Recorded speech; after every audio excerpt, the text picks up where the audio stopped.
Students, today we will discuss about the topic force on a charged particle in external electric field and force on a charged particle in a magnetic field. These topics are related with moving charges and magnetism chapter. Okay, and later on we will discuss about the device cyclotron, where a charged particle moves under the effect of electric field as well as magnetic field. Now, let us consider a charged particle Q. If this charged particle is placed in an external electric field, suppose around this region there is electric field, and suppose at this point electric field is E, then this charged particle experiences a force due to this electric field, whether this charged particle is at rest or is it moving. Okay, then force on the charged particle is Q into E. Means on a positive charge, force will be in the same direction as the direction of electric field. If the charge is negative, then force will be in opposite direction. Now we come to a magnetic field. If there is some magnetic field region and a charged particle is placed in a magnetic field. Now, if charged particle is at rest, then no force is experienced by this charged particle. But if this charged particle starts moving, then with some velocity, then a force is start applying on this charged particle, and that force depends on amount of charge on the particle. It also depends on velocity of the particle, means speed, by how much speed it is moving. It also depends on angle between direction of motion of the charged particle and magnetic field, that is sin theta. And this factor force also depends, and it also depends on the strength of magnetic field. So when we combine these terms, we get that force F is equal to Q VB sin theta. Here constant of proportionality is 1. So force on a charged particle depends on these factors, and if magnetic field is perpendicular to the velocity of the particle, suppose we are taking here magnetic field perpendicular to the plane of this board and it is inward, so that is why I am representing it by cross. And if a charged particle moves, positive charged particle moves with a velocity v in this direction, then magnetic field applies a force on this particle and this particle starts moving in that direction. Its direction changes, and how its direction changes, that can be found by, if we take this force, vector form of this force comes out to be F equals to Q V cross V. So by this factor V cross V, we come to know the direction of force on the test charged particle. Okay, so if a positive charge is moving along this direction, magnetic field is inward. So from V to B means a force is applied on this charged particle in upward direction, and it starts moving like this. And when it comes in, its motion starts in another direction, so again a perpendicular force. Always this force is perpendicular to direction of velocity as well as magnetic field. So due to this perpendicular force, it starts moving on a circular path. Always the force is perpendicular to the velocity of the particle. Okay, so this magnetic force works as centripetal force in revolving the particle on circular track when it is perpendicular to the magnetic field. If the velocity of the particle is not perpendicular to the magnetic field, if it is parallel to magnetic field, then this angle theta becomes 0. Angle between velocity and magnetic field, it becomes 0. So there is no force. So means if a charged particle is moving parallel or anti-parallel to the magnetic field, then according to theta 0 or 180 degree, then there is no force on charged particle. But if charged particle is moving at any other angle, then 0, 180 or 90 degree, then value of sine theta, it lies between 0 and 1. And then what happens? A force is applied by the magnetic field, and velocity is having two components. One is perpendicular to the magnetic field and another one parallel to the magnetic field. So perpendicular component revolves the charged particle perpendicular to the direction of magnetic field, but the parallel component takes it to the forward direction. So motion of the particle becomes helical. Now we will discuss about a device which is using the force on a charged particle due to electric field as well as magnetic field. And this device is named as cyclotron. Cyclotron is used to accelerate charged particles. In cyclotron, the basic principle of cyclotron is that its motion of a charged particle. Principle of cyclotron is motion of a charged particle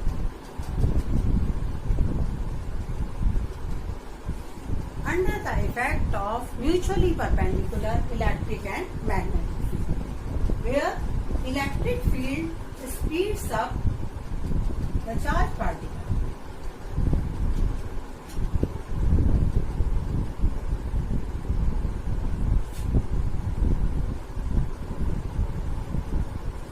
While magnetic field makes the charged particle in a circular motion. Means magnetic field revolves the particle on a circular track.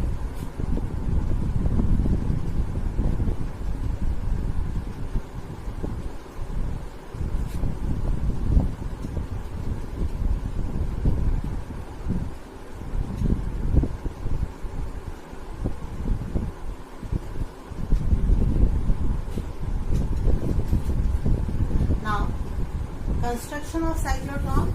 In cyclotron, there are two metallic hollow discs. They are separated by a distance, and these two discs are connected with a high frequency oscillator. And due to this high frequency oscillator, an electric field is developed between these two discs, and this oscillator keeps on changing the polarities of these. And how the polarity of these is changed? So that we will discuss here.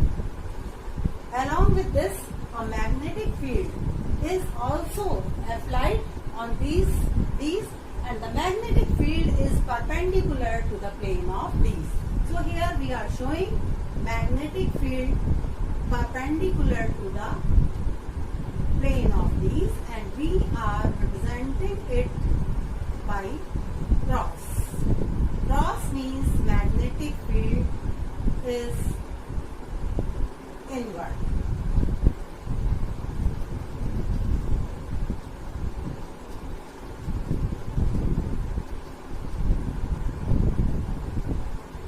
So magnetic, these two D's are kept in perpendicular magnetic field.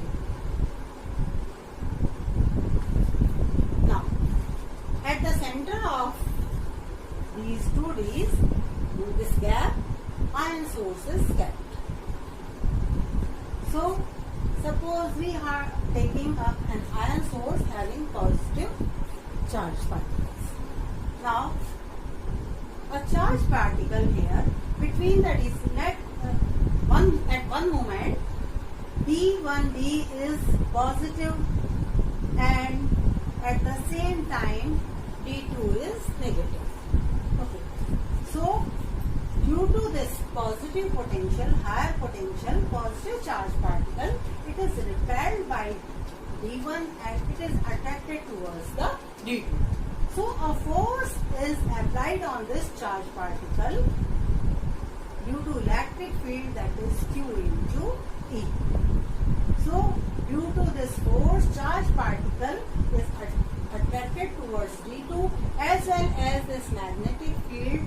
Because it is perpendicular to the velocity of the particle will move towards D2 and magnetic field is perpendicular to the plane of D. So it will make it in circular motion. So charge particle enters in the D with some velocity. It is due to electric field. So as it enters in D, so inside hollow D, due to electrostatic shielding, no electric field is there but magnetic field is present. So under the effect of perpendicular magnetic field, it revolves on a circular path. And as it comes out from the D, the frequency of this oscillator is adjusted in such a way that in the same time polarity of the D's changes and D2 becomes positive at that moment and D1 becomes negative.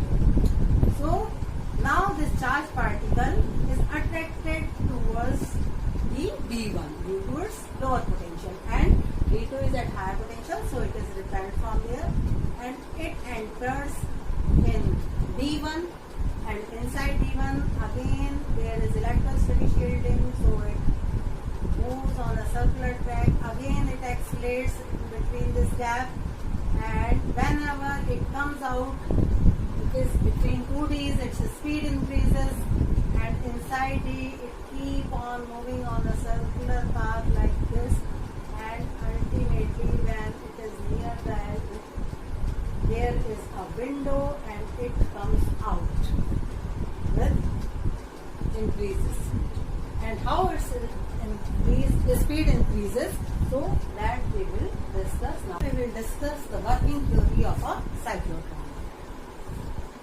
As a charge particle moves under the effect of electric as well as magnetic fields. Electric field increases its speed every time whenever it comes in the gap between the D's.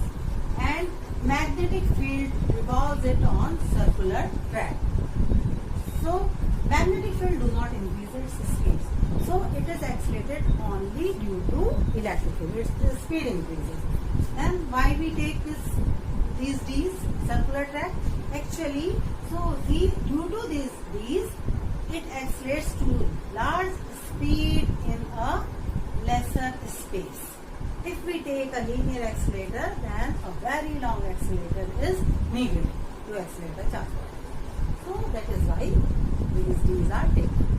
Now we will discuss the working theory of a cyclotron. Now when a charge particle enters in the D's, suppose it enters with a speed v, then there is a force due to magnetic field and that force is perpendicular to the direction of magnetic field and due to that it is moving on the circular track. So magnetic force provides it the centripetal force. Let the radius of the particle on the circular track is r. Then the centripetal force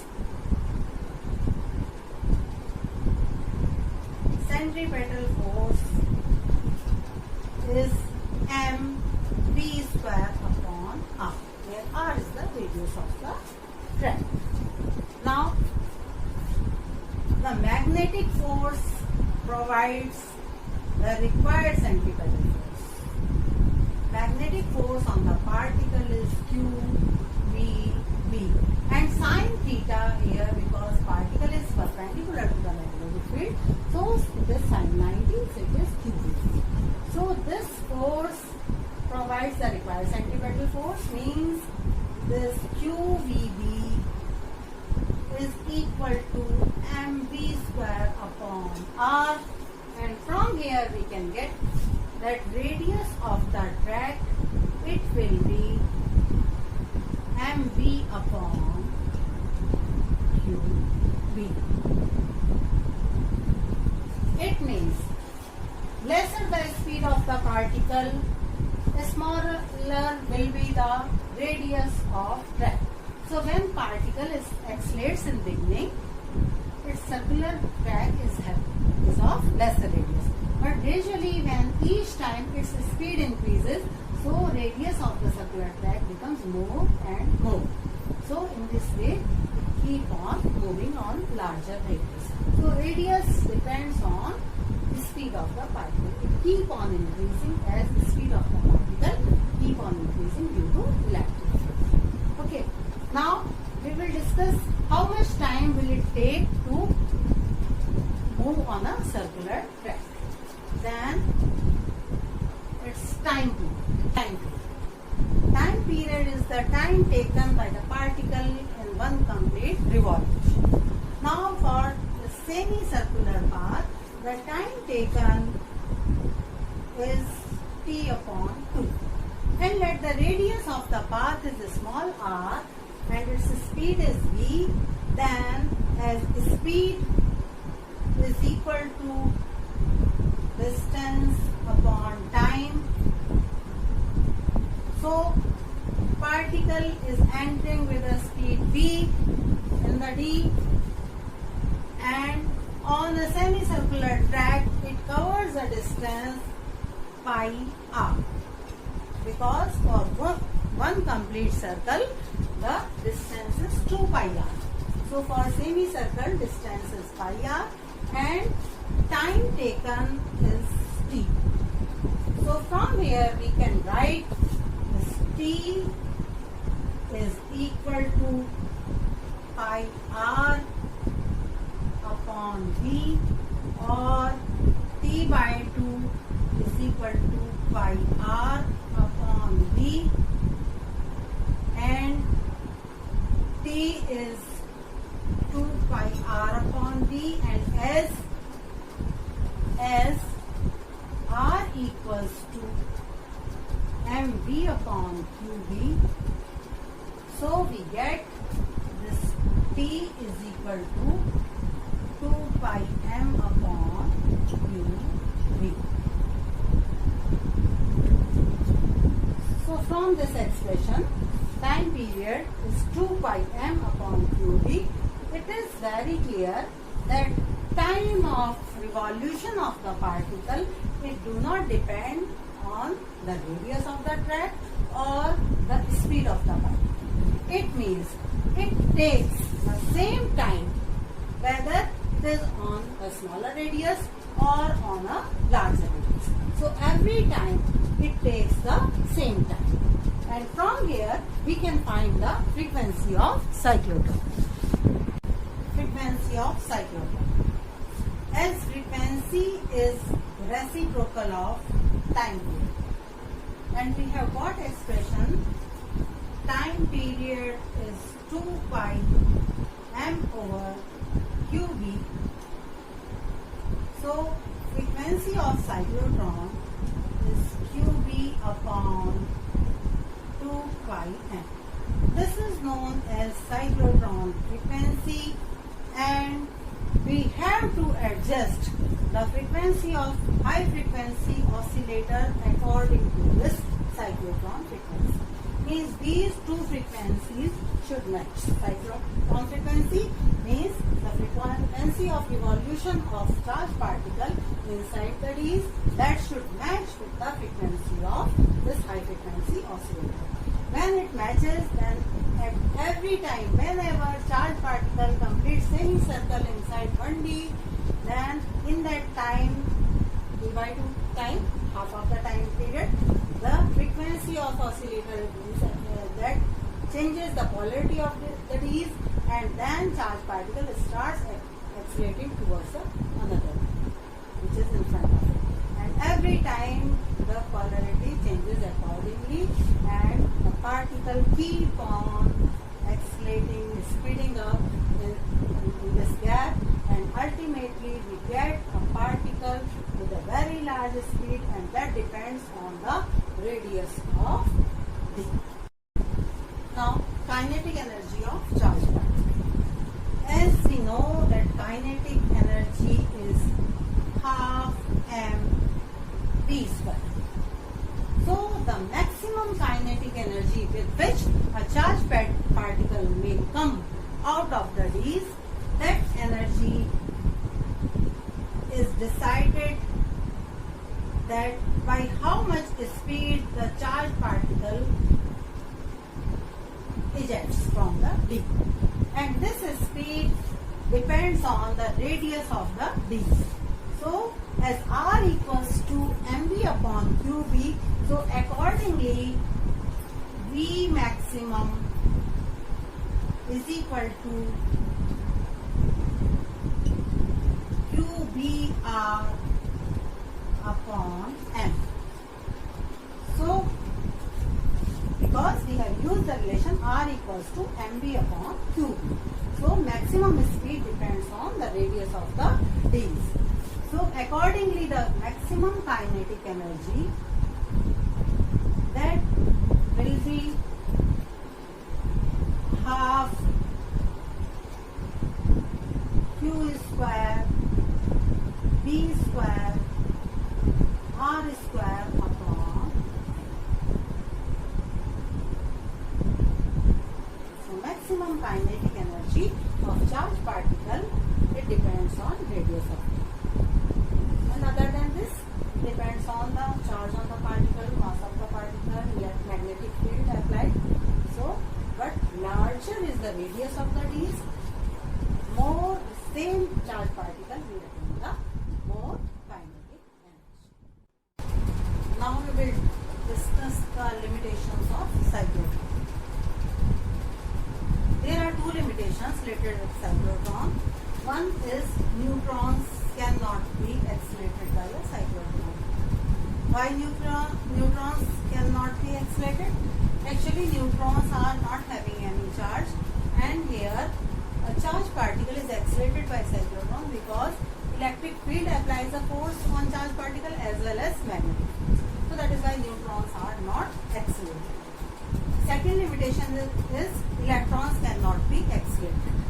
While electrons are charged particles, even then electrons are not accelerated by simple cyclotron because electrons are very light particle and their mass is nearly 1800 times smaller than the mass of proton. So, when an electron is accelerated by cyclotron, so in a very few time, its speed increases to large extent, and it's according to Einstein's relativity, mass of electron increases to large extent. According to the equation, m equals to m naught upon 1 minus v square upon c square. So, electron being very light particle, so due to electric field, a force is applied on this charged particle and acceleration is very large in the electron and its speed increases to large extent within few seconds. Then, as velocity increases to large extent, mass of electron increases. It becomes very heavy, and m naught is the rest mass when it is not moving. So, as mass keep on increasing, then time taken by cyclotron for semicircular path in a D, that t equals to t by 2 means it is pi m upon qb.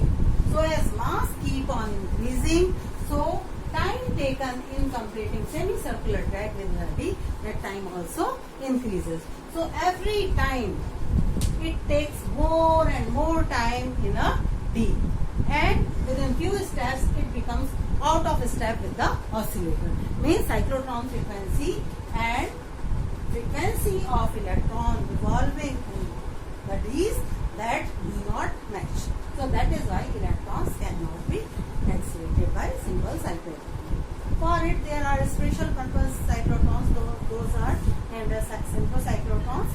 So that is a different case, and there frequency of oscillator is changed according to the frequency of revolution of electron.